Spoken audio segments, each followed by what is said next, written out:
If your mind took instructions from you, would you create anxiety?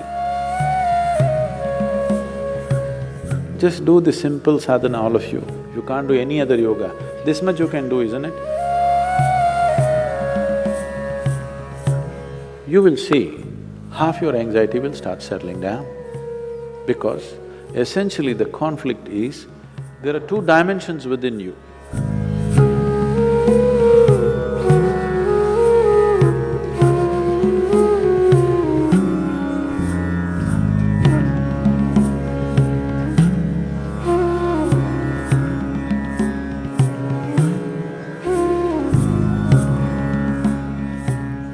If your mind took instructions from you, would you create anxiety? No. So don't look for answers elsewhere, elsewhere. It is just that your own physiology and your psychological patterns not taking instructions from you. So you said so many things, I try, whatever these big words are floating all over California particularly, about surrendering to it, about letting it go, about… Not for one person has such a thing worked, ever. Has it, I'm asking you? You have anxiety, try to let it go. Does it go? Even a damn flu doesn't go. Yes or no? Even a simple cold does not go, you say go, does it go? So, let's not get into this fanciful states of surrendering, these are all words thrown around. Nobody knows what is surrender. Because when it happens, you will not know it has happened. You can't do it, I surrendered. How's that possible? So, leaving those things, essentially, as I said, you have not read the user's manual of how this works. We need to pay attention to this. The system is made in such a way, if you hold your hand like this, it'll work one way. If you do like this, it'll work another way. If you do like that, it'll work another way. It's a phenomenal process. If it was a simple thing, we could have just beaten it into shape with hammer and anvil, okay? It's too sophisticated. It's a phenomenally complex machine. One needs to pay a certain level of attention to be able to use it for what it is designed for. Otherwise, it'll get itself messed up. Now, there may be many factors, there may be genetic factors, there may be sociological factors, there may be growing up issues, various things. But do not ascribe your problems to any of those things. The important thing is just this, you are not able to have your mind the way you want it. That's the only problem you have, isn't it? The moment you ascribe it, I'm like this because my father was like that, I'm like this because my grandfather's genetics were not okay, you're finished. Because we can't change those guys now. Yes? You can't choose a different father or a different grandfather now, it's over. But you can transform this. You must understand, still it doesn't matter you have anxiety disorder. Still, if you put a piece of carrot, there is an intelligence here which can transform a carrot into a human being. That means every day a new body is being manufactured within you, isn't it? In parts, a new human being is manufactured every day. When the very source of creation is functioning within you and a new human being is constantly being created, if you take little charge of that, you can create an entire new physiological and psychological process. This happened to us some time ago. Last year, we were trekking in Tibet. I was in a tent, I was doing some work and another person was cutting an apple. One of these porcelain knives these days. So the other person around says to this person, "It's a very sharp knife, be careful." It irritates me a bit. I look like this because he's a grown man. If it's a child, it's different. Then we have to watch how he uses the knife.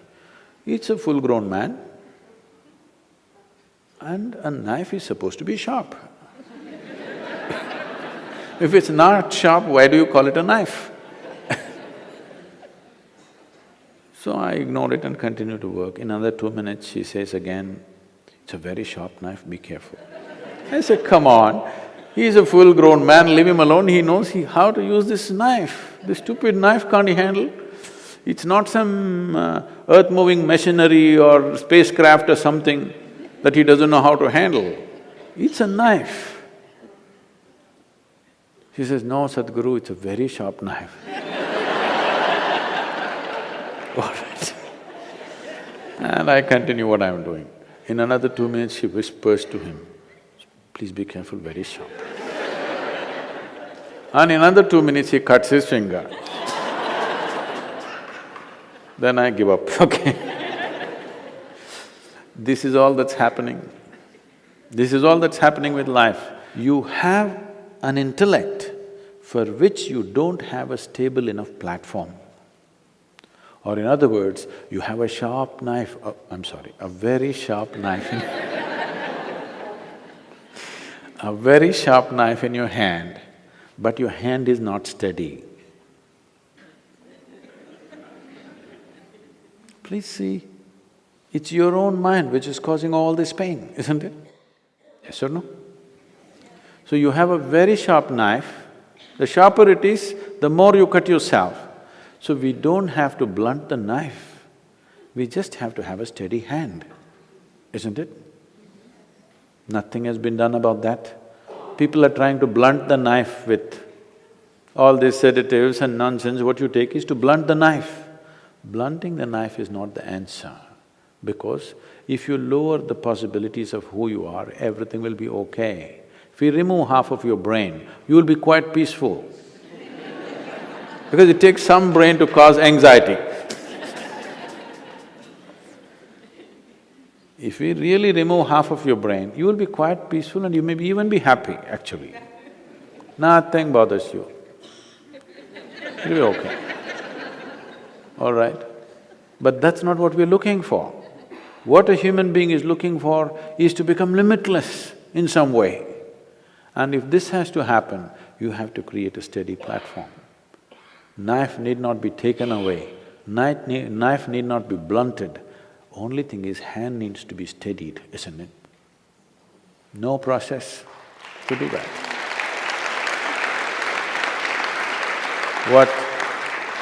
What inner engineering means, what yoga means is just this. When I say yoga, being in California, don't imagine all those impossible postures. Yoga does not mean postures, yoga means union, okay? The word yoga literally means union. This is the first form of union. Your right and left. This is called as Pingala and Ida in yoga, the masculine and the feminine within you. Just put it together, just do the simple sadhana, all of you. If you can't do any other yoga, this much you can do, isn't it? What you do is something that concerns your life. It could be the sun coming up. Sun is coming up. Without sun coming up, you wouldn't exist on this planet, isn't it? The warmth of life is going on within you only because the sun comes up. Without the tree exhaling oxygen and you exhaling carbon dioxide for it and this exchange happening, you wouldn't be alive, isn't it? Like this, look at it, the food that you eat, the sun, the earth that you walk upon, air that you breathe, water that you drink, people who live around you, whatever, you choose anyone. Just do this, put your right and left together perfectly, not like this, perfectly, okay? Just look at something that really matters to you. Maybe the sun, maybe the sky, maybe the cloud, maybe a tree, maybe a person, maybe a child, an animal, it doesn't matter what. Just look at it, putting your hands together for 10–12 minutes at a stretch. You will see half your anxiety will start settling down. Because essentially the conflict is, there are two dimensions within you. I don't want to go into an elaborate description of this, because the yogic physiology goes elaborately into this. But to put it simply, even the modern medical science is telling you there's a right brain and a left brain, all right? Just put these two things together. look at with utmost love and appreciation towards something that matters to you. It could be your wife, it could be your husband, it could be your child, a tree, a dog, sky, sun, moon, whatever. Every one of them are vital for your life, isn't it so? Yes? Whatever you can relate to. Putting these two things together, just look at them with utmost pleasantness that you can generate, recognizing how important they are for you. Many things will change. This is the first form of yoga. If I do this, it'll become difficult. And there are many ways to do namaskar, like this, like that, like that. This is the most simple thing. Start here, okay